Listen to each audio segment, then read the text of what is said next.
What is up, BB family and everybody in the NFT space? I've got the one and only Trevor here with me today, the product manager of McFarlane Toys Digital. So damn excited about this new project. It's the next big thing. I feel like it's still a little bit under wraps, but a lot of physical things I've been selling recently. So what's up, man? How are you? I'm great. I am super excited to be here talking with you about this. I mean, I've been like, at this point, people have seen me all over, just like, this is so exciting. I've been like, I'm just super happy to be like sharing this thing that we've been working on for months. We kicked off, like, started selling the physical toys in order to get the digital drop started last week. It's been going really well. Excuse me, it started 2 days ago. It's been going really well. And yeah, it's been really fun. And I'm excited to like talk about it more and share what we're doing. Amazing, man. Yeah, if you look on the screen right now, everybody, you can actually see, the drop that just I retweeted this maybe a few days ago. It looks insane. And Todd McFarlane's there. Like, I mean, I've got the cover right here. And we I've got examples of him as well. This was my recent purchase from our own site was oh the shit. Todd exclusive Batman. That's insane. Can you oh Just damn. the glare Wow. is ridiculous. Yeah, I love this thing. It's so cool. It's so big on my desk. Like Are you gonna people, take it out of the package or is it stays in? no, I Yeah. like it's staying in. Good man. I like it. I know. It's well, that's actually part of the reason that I like McFarlane. There's like it's really fun because it's a company of like very much like physical toy collector mindset. And so they love one of the things they love about digital is oh, I can play with the collectible without damaging it. Like you can do whatever you want to it. It's not going to get damaged because that's like the beauty of digital. So that's one of the things they're excited. They also love the this is literally all the collecting space I have. So I'm gonna run out of space real soon, and I have a big order coming in from the store. So I don't know where I'm gonna put stuff. Another great thing about digital is you have infinite collecting space because of digital space is functionally infinite. So we can just like you can keep making new galleries and what have you and keep expanding your collection. Yeah, that's a good point. And that's why we all know this transition is, inevitable, right? Because Yeah. it's like, yeah, so man, so maybe like, there's a lot of people in here, they're kind of focused on VV or they're like, know just a little bit more about Palm. And then they see, McFarlane Toys Digital come out and it made a big splash. But I feel like maybe we can kind of walk back and you maybe can, talk to us about like the inception of this incredible project and kind of, where it's at now. And yeah, maybe we'll start there. Yeah, so we started working on this I joined the McFarlane team a number of months ago, like at the beginning earlier this year. Basically, they were already looking at the space and getting really excited about it. Besides it being a large opportunity as a business, they also love the immediate value that they see that it brought to collectors in turn, like some of the things that I just named, but also just making the space more social, making the space more interconnected, obviously reaching new people. The fact that it's onboarding new people into collecting, like McFarlane Toys has seen the benefits of the rise of digital collecting because they're seeing new people coming into the physical collecting side. And they're inspired and we're inspired by other people in the space, and that inspired a lot of what we're doing now.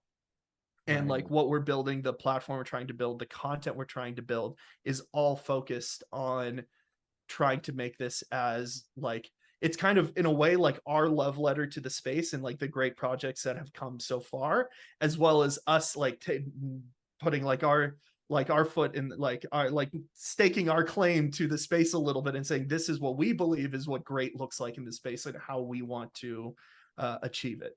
Right, right. Amazing, man. And I just been looking at some of the tweets and everything that's been coming out, and the detail on these NFTs are something I don't think I've seen before, I'll be honest with you. Like it's exceptional. Are you kind of the mastermind behind some of that, or what's going on there? I wouldn't call myself the mastermind in that sense. I lead the team that makes this, and it's a team of extremely talented artists, obviously here at McFarlane Toys, and then the team that we've built in order to develop all this content for real time rendered in digital environment. McFarlane Toys for 30 years, like they were founded on the principle of physical collectibles aren't good enough and the quality just isn't high enough, and we need to come in there and really deliver what as good as they could be. And so they've been making incredibly high detailed, high quality, high value toys for a long time. Wow. We're now trying to embrace that in the digital space. So McFarlane provides basically the base model that all the toys start with comes from the McFarlane's team, from like the master modelers, Mm, sculptors that they have on the team who make the stuff. And then those assets are built specifically for like tooling for injection molds or for resin casts that ultimately become the toy that you receive when you collect them physically. We have a team that takes that piece and goes the digital route, which basically those model, for example, those assets are millions of polygons. We need to bring it down to hundreds of thousands while still keeping all the detail intact and creating all the, it's called UVs and all, all the yeah. textures and all this stuff that's like fairly like technical rendering, 3D modeling, tech art kind of stuff. But we have a very extremely talented, super dedicated team that's Wow. doing that side of it. And that team is like, for people who are familiar with me, and I'm tooting my own horn here a little bit, I used to work at Riot Games. Before that, I worked at God of War, obviously worked at Vivi.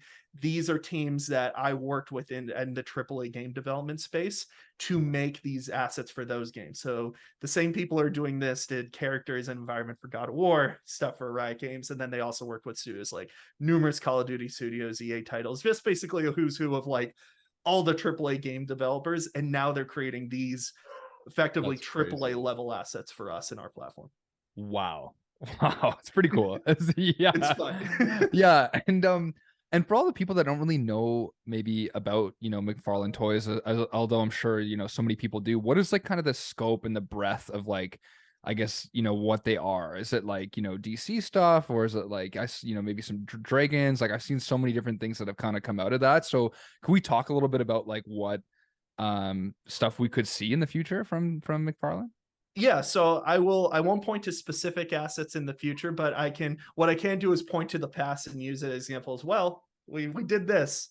Right, We have right. those assets. So like I guess the short term for what McFarlane Toys has made collectibles for is like everything. So we have, obviously we're most known right now for superhero figures, especially with DC. We're also have massive lines with other film properties, TV properties, a lot of animation and anime properties. And then we have a big presence in gaming, a growing presence in gaming, I Wow. should say. And we're also kind of, it works. It's like you don't see it as much on the site, but we have a massive sports business. So we do a ton of like NFL, NHL, like we do historically Mm. NBA, MLB, like we do a ton of figures through all the big four sports leagues. And we also do if you again looking at our back at our history, we also have figures and some stuff that you've never even seen in the digital space too, like in this way, such as music. Like we have one of our biggest pieces is like a Metallica piece, for example. So So cool. it really runs the gamut of IP and stuff that Yeah. we have access to, and all of it is kind of up for grabs for us to bring forward into the digital space. Kind of our release model that we're looking at is both doing physical and digital drops, but also looking at our really iconic pieces from the vault, basically going back 30 years and bringing those pieces forward and releasing them in the digital format. So it's like they made their first appearance back there in physical. Now they're making their first appearance in digital. So That's crazy. something that we're really excited about. Dude, I feel like people don't really understand the momentum that's about to come through here because, No, like I they do also not. saw that people were getting, and I saw this on a tweet recently that people were getting the physical product and then potentially the digital counterpart or something like that. And then they were also, got incentives that if they bought a certain amount in the store, then they could potentially use that as like credits or what have you to the NFTs. Is that right? Yeah. So what we're doing right now, what we're doing is we have a basically for our first drop, what we're doing is we're calling it our buy to earn program. So anybody who spends $100 in the store and uses the code digital at checkout basically is effectively will get the first drop for free. It's not even like you get Wow. whitelisted. It's you're getting the first drop. We're giving it away to the Crazy. people who make that purchase.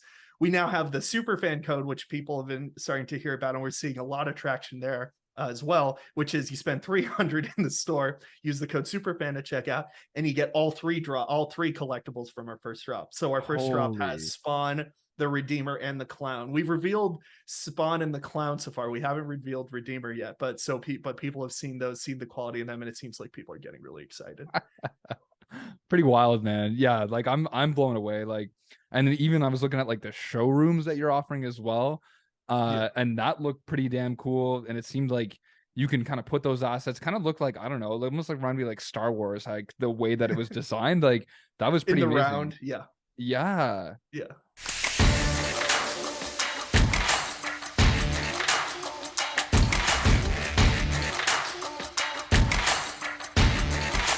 Yeah, so we're trying to, again, we want to create galleries and collecting spaces and make them super customizable for people. Obviously, it's just like, so for our showroom, we have like that upper atrium area that you can see if you go down the stairs on the right, you go to the bunker level, which is like a darker kind of environment, different vibe. And those environments are also built right now. It's going to launch like that. They're built to be expanded in the future. When you start looking in them and start looking, like there's like like the glass wall looking out at the city, or like the wind, or like the doors around, like you can see, oh, maybe this expands. So we're excited about that, to kind of continue to expand the lore, the canon of our like McFarlane Toys digital world that we built. And then on top of that, within the space, we have accessories and basically like gallery pieces that people can use right from the start, where they can basically place an asset on that and actually build like a gallery to curate and showcase their collection. Damn. Damn. Yeah. And like I feel like this kind of just came out of nowhere. Like like like out of nowhere, I felt like there's this massive other project happening because Vivi came out, then there was obviously Palm, there was like Hero, but I feel like this is a pretty damn big opportunity, like just like kind of given the scope and everything that you're going to accomplish. And then also I was going to ask you, like, what about like interoperability and those things? Is that and like blockchain, like how is that going to kind of fit into the mold? Yeah, so so this whole thing is we're building it on Polygon. So, Yeah. and we have our own marketplace that's being built in partnership with Rarible. So basically, and the assets can trade on our marketplace, but you hold them in your own custodial wallet, and they're on Polygon. So basically, any Polygon supported wallet, you can go trade these assets on. Excuse me, any Polygon supported marketplace, you can go trade these assets on. So Right. trade on the McFarlane Toys digital site, or go to OpenSea or Rarible or wherever you want to trade them. So they're like fully fully marketplace interoperable. And then of course on there, because we built these assets like to such a high degree of quality, they won't, like, we didn't even want to target GLBs because it just didn't look good enough. Like, so what you Mm, see them is like GLB is the 3D format that you see. We're building them for so you'll have the imagery in the viewer app, and that's what you can see, like, and that's what you would see in your wallet and see when you're going to the stores.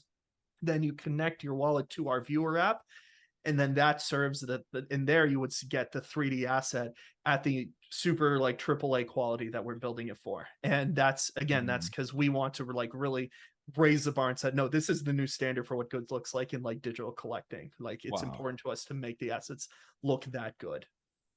Which is incredible. It's so interesting that you say that because that means that like when it is interoperable, like there's not necessarily other features or programs that could like live up to those same expectations. So you kind of, right? But the amazing part That's is kind of the that walled garden. And like, I know the space is about breaking down the walled gardens and like letting things go everywhere. For us, ultimately, in a space where the assets can move from platform to platform, the people who are going to win are the people who can offer the best, the highest quality content and experience in their ecosystem. So this is how this is like our vision for how we win. It's like, have the best experience and have the best content, and you have to bring it to our space in order to experience it at that high level. That's part of another big part of the reason, is because we do think the world's going more interoperable, and the way to prepare yourself for it is to have really high-end assets and a really high-end place to experience those. wow, I'm blown away. Like I'm excited for it. And this new drop that's coming up, like they're pretty good edition sizes as well. Like it seems still like a pretty limited run for your first ever drop. Do you want to share a little bit more? And I'll throw it up on the screen here too so people can see. Yeah, Um, so first drop is 6K. Well, you got 6K editions split between those three characters. So we'll have 2800 spawn, 1600 redeemer, and 1600 clown.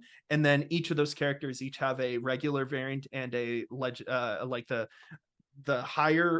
more common rarity and then the more rare variant. And so and the rare variants of all of them have only 400 editions. So basically we're calling it, the spawn has 2400 rare variants, rare spawns, 400 legendary spawns is what we're calling the higher Sick. rarity one. 1200 epic redeemers and epic clowns, and then 400 of each legendary redeemers and clowns. That's basically the breakdown. In the future, we will be adding more variant levels. So we're going to have, obviously we'll have a common level, but then we also have I'm calling it right now the exotic level, which I mean, if 400 is legendary and there's a tier above that, we'll let people speculate on what that's going to look like. I like the word exotic too. I like it. It's yeah. Now you're talking. Yeah, it felt like, ooh, it felt so exotic. Yeah, like what's better than legendary? No, I hear you. I know.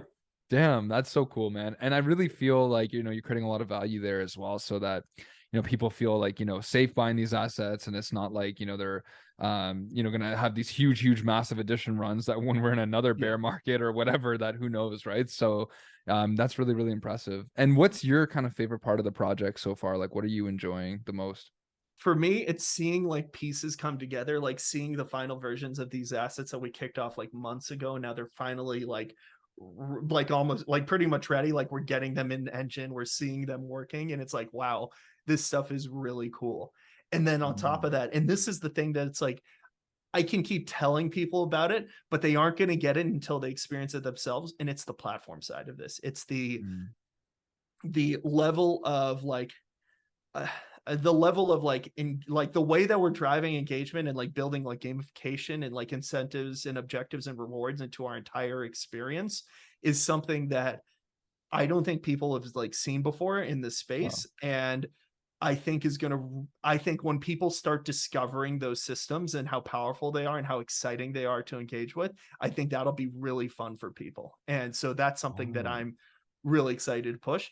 And it's also about like how you get on the same side with your community, so we're all working together to grow it, and building systems allow us to all do that together is something I'm like, those are the things I get most excited for. To me, it's all about like, it's all like outcomes and audience. That's like what I describe. It's like you build this thing in order to achieve the outcomes you're trying to do and in order to achieve the audience goals that you're trying to reach.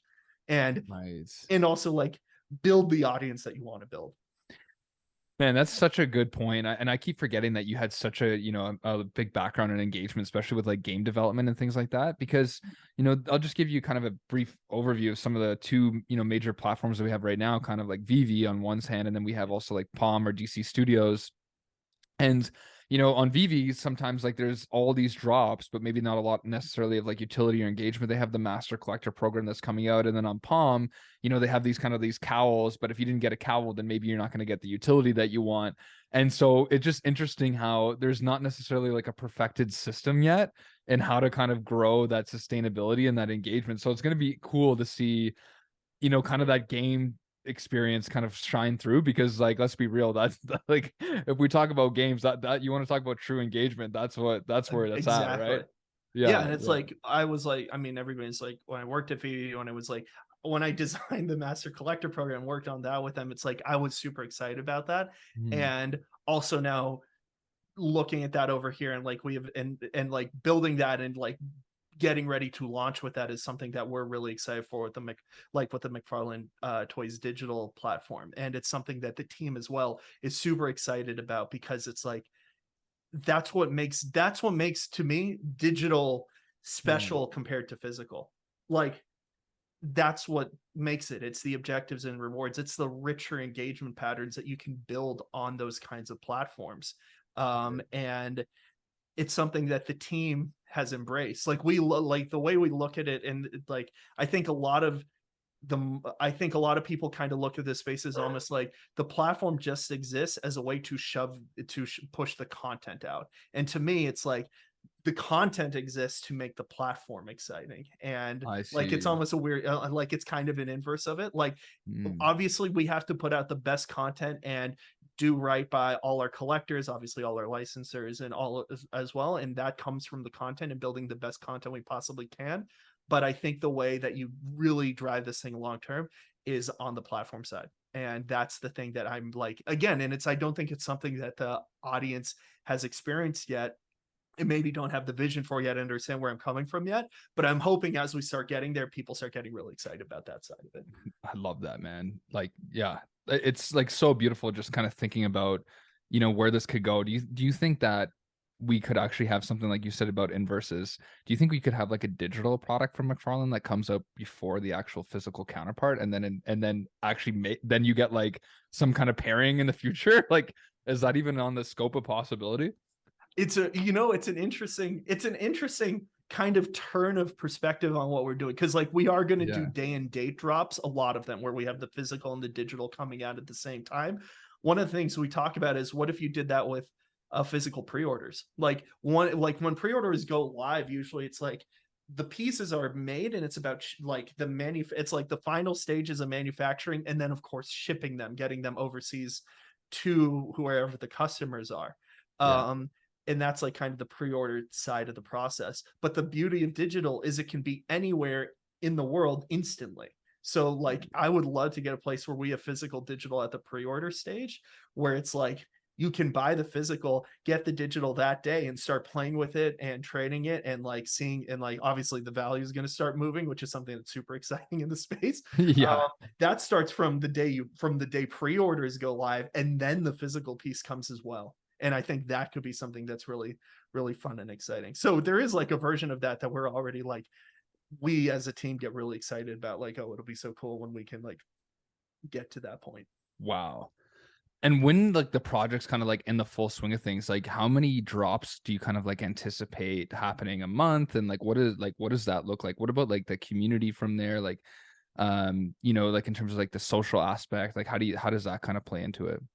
Yeah, so we want to I think we're at a place where we want to do 2 to maybe 3 drops a month. Like I think I would say it is like a drop every 2 weeks is the average we want to hit, which works out to like about like 25 drops a year kind of, and at the same kind of numbers that we're seeing now. So the 6,000 number, like to us that seems like a good target, kind of like 5, like anywhere between like 3 and 6. Like that's where we want to be. So doing that every 2 weeks, we think it keeps first of all, it gives each drop like room to breathe, so you can get excited for the next drop, build up to that, have that big moment, and then there's like the tail beyond that. We think it's like not too fast, not too slow. It allows us to get a lot of different content out there, but not put a ton of pieces out there, in a sense, like flood the market, which I know is like a concern, especially right now in the bear market. We don't want to do that. And it's not like every single piece that we make on the physical side, I mean, is going to end up like on the digital side. We do want to keep it to some of the special pieces, because again, we have new stuff coming out as well as a 30-year history, and we want to do a mix of both and like bringing both those forward. So it'd just be too much if we were doing literally everything. No kidding. Yeah. And I like that aspect to breathe and to think about what you just purchased and to enjoy it, talk about the fandom, talk with other people, your friends, like that's a part that sometimes, like, as this NFT space, gets bigger and bigger, there's almost like too many things to kind of keep up with. So yeah, that's really exciting, man. And what kind of fans, I guess, like are out there currently? Like I know there's a ton of McFarlane fans, and I don't think people really understand how big McFarlane is. Like, doesn't he have like encroaching almost like 1 million followers on Twitter or something? On Twitter alone, he is like well over 600,000 followers, I believe. And obviously that's just one platform, and he's everywhere. He's one of the biggest and like most famous comic book artists and storytellers of all time. He's massive in the space. And then of course McFarlane Toys is a large toy producer. I don't think people realize how big McFarlane Toys actually is. And that's mostly because it's not like a necessarily a publicly traded company, I believe. So it's like, I think that's part of it. So like you don't see the numbers that way. But Yeah, we're doing like we're doing a massive number of toys each year, like hundreds of thousands or like millions of toys. Like that's that. And Wow. obviously we want to keep our mint numbers on the digital side way smaller than that. A lot of those numbers come from the fact at scale. Like a lot of our toys, like we sell to Walmart. Like I think we're Yeah. the only like Yeah. I don't think there's any other like digital or like NFT project and say, oh yeah, and our core business is like, yeah, well, how many units are we selling into Walmart and Target and all those kinds of players? Like so yeah, it's pretty large. Damn. Man, and what about like some of these physical items? Like I know you got that blue Todd in the background there, but Yes. like I'm kind of like looking at stacking. Now I'm getting jealous. I saw Black Adam. I was at GameStop the other day and Oh, I that thing saw is so cool. it looks crazy sick. Like I Yeah. was and already I saw a lot of them already sold out on the store. So I was like, I've got to try to Yeah. get, you know, Yeah, and those have like we also like do limited runs on that kind of stuff as well, and those things are moving like crazy. I mean, it's such a yeah, coul piece, and those like mega fig or like the resin cast pieces are like that's some of my favorite stuff because it's like yeah, you get to really see just how high like that's like I mean that's where on the physical side that's where we can really like you can really push the needle obviously on the digital side because like you can zoom all the way in we have to achieve that high yeah, level of quality like everywhere um right. but like it's still like which is on another like benefit of digital but like on the physical side that's like where you can really see like the talent the sheer talent of the artists and the sculptors and modelers that we have come through. It's true. You can almost get a better like a better viewing in the digital realm than you can in the physical world. Like you could see Yeah. more things almost there, right? Which is crazy. And I really love how you've appealed so much to like the physical collector because I think it's kind of a natural evolution. That's what's happening here. But if you leave those people behind who have been supporting McFarlane for so long, then it's no good for anybody, right? So it's like I just love the fact that you kind of get this pairing right now that you have that opportunity up. And you know, one thing that I'm presuming as well is that you're also probably seeing a lot more physical sales, if I'm not wrong, right? Like of the yeah. Yes. I don't want to like we won't talk about that side of it, but yeah, we're really excited because this is like I think we've like to some degree like we've broken through with our audience and like I think they're seeing it and they're getting oh wow this is and that was like by like how we designed this drop to go which is like Yeah. you would see the physical you would get the digital with it with your purchase for free and the idea was it's like seeing oh this is the added like seeing that added value come through Yeah. for the customer who's getting it that was very much like our goal and it's cool to see that message resonating with people. Wow. Yeah. And when's the first drop? Is that December 1st, I think? Yeah, so basically through the month of November, we're doing this like the buy physical, get digital, Yeah. using the code digital at checkout with $100 purchase or superfan at checkout with a $300 purchase, and then you get the collectibles for free with that purchase. Crazy. They will be available. Basically, we will airdrop them to everybody on starting on December 1st. Wow. Wow. Pretty sweet, man. Well, listen, I know you're a busy guy. I wanted to kind of get you in here, do a kind of a brief synopsis about this amazing new project. And I know you're also going to be on Superstar Money's channel today as well. So make sure to tune in there. And I think, you know, like if you want to pick his brain and ask some questions, you know, he'll have the opportunity to kind of maybe answer some things there. So make sure to check that out. And I'll leave the link in the description for, you know, the McFarlane Toys digital. Trevor, obviously you probably already follow him. He's got like twice as many followers as me. And I'll link Superstar Money in there. But yeah, the guy is a legend. I'm a huge fan of what you're doing, man. I've got such respect for you in the space. You're such a genuine guy. You know, you're really there to just amplify the NFT community and space, you know, across everywhere. So it's just like it's an honor to have you on. And like I said, man, anytime there's some more updates on this project, like please let me know. I'll probably be keeping track, but you know, if you ever want to come back on again and we can kind of do a deeper dive of some of the new development, that'd be amazing. Yeah, absolutely. Hell yeah. No, I'd love to. Like, we want to. We're like I've like we talked like we were talking about before this. Like, we want to make this as natural and ingrained with this digital collecting community as possible. Like, that's super important to our vision for this whole thing, and to also grow. Like, that's like make this as appealing to the physical collectors as well. Introduce them to this world because there is like the space needs to continue growing and we want to be the ones to do it. We want to be the ones growing the space and getting new people into it. Right. Awesome. Thank you so much, Trevor. That was a lot of fun, Cool. man. Looking Thank forward to you. this. I'm already excited. I'm gonna go now and start buying some stuff up. So the good thing is that I get to do this before this interview airs. So I apologize, but Yeah. yeah, thanks a lot, man.